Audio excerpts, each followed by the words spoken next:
Hey, good morning, everybody. One of the questions that I get a lot is how is loan pricing determined? And there have been some changes in the way that the loan pricing works over the last 3 or 4 months. So I want to kind of give you an overview of how it works because oftentimes I get asked, well, why does one person get maybe a rate of 6.25? Somebody else gets a rate of 6.5. Somebody else gets a rate of 7%. What accounts for all those differences? So I want to kind of explain how loan pricing works, but the first thing we need to do is kind of give you an overview. And let me just show you this real quick. So this is baseline pricing, and I just use this as an example. This is not indicative of any particular day's pricing. This is just to give you an example of how pricing works.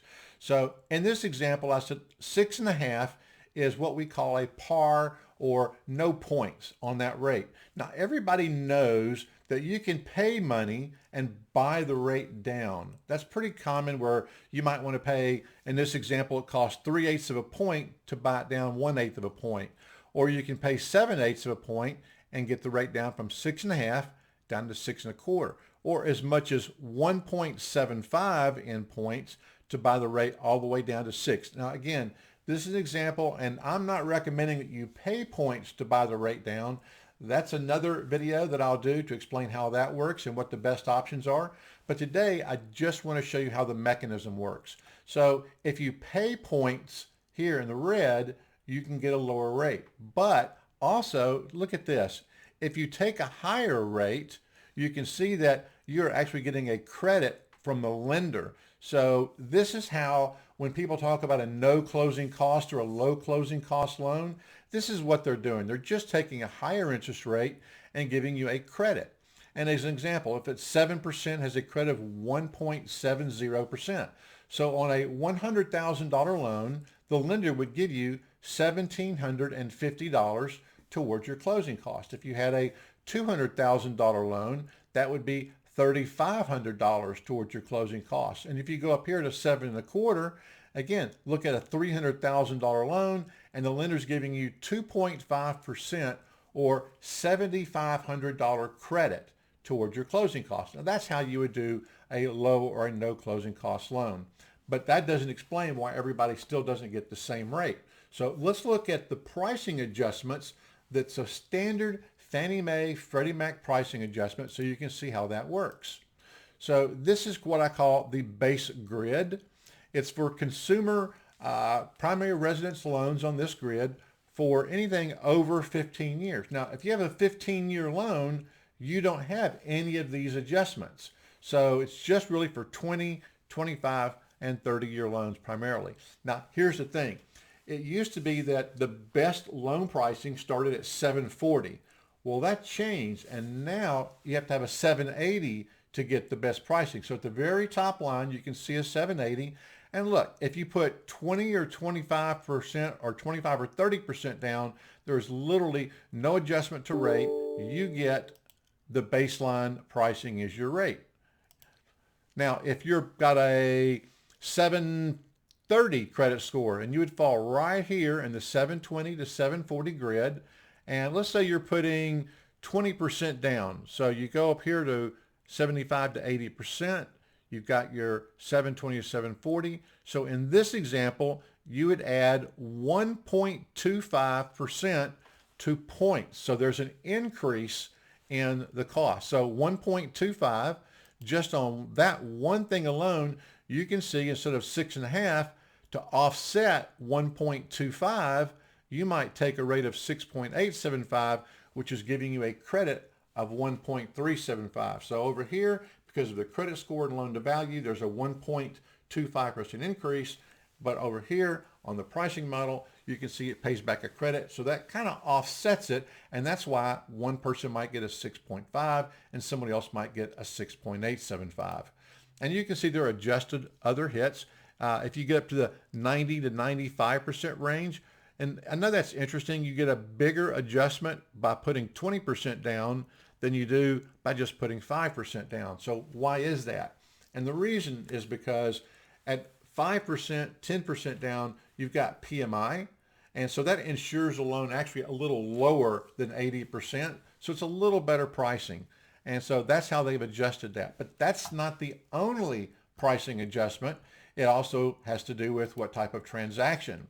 So if you're doing a limited cash out, that is a cash out where you're taking less than $2,000 back. Basically, we refer to that as a rate and term refinance. So if you have a rate and term refinance, instead of the previous adjustment, which was for purchases, you would go to this grid and you can see if you're again 720 to 740 and about 80%, you can see the adjustments just a little bit larger for a refinance than it is for a purchase.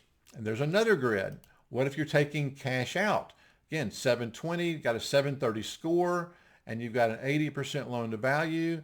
Wow, look at that adjustment. It goes all the way up to 2.75.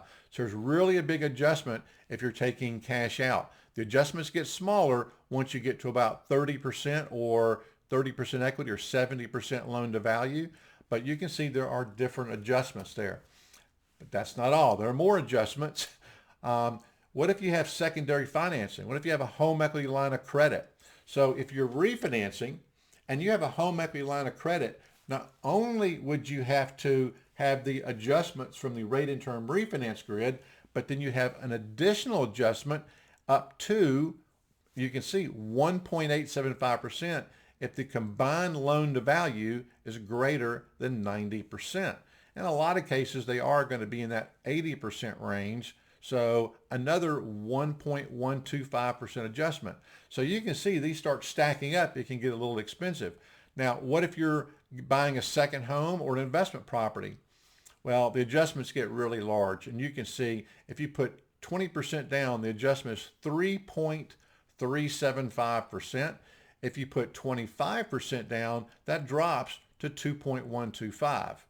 So you can see if we go back to the first grid, if we add a little bit because of your credit score, and then we've got the pricing for the adjustment, you're going to need to be closer probably to 7.5, and you may still have to pay points on an investment property or a second home. So just be aware of that.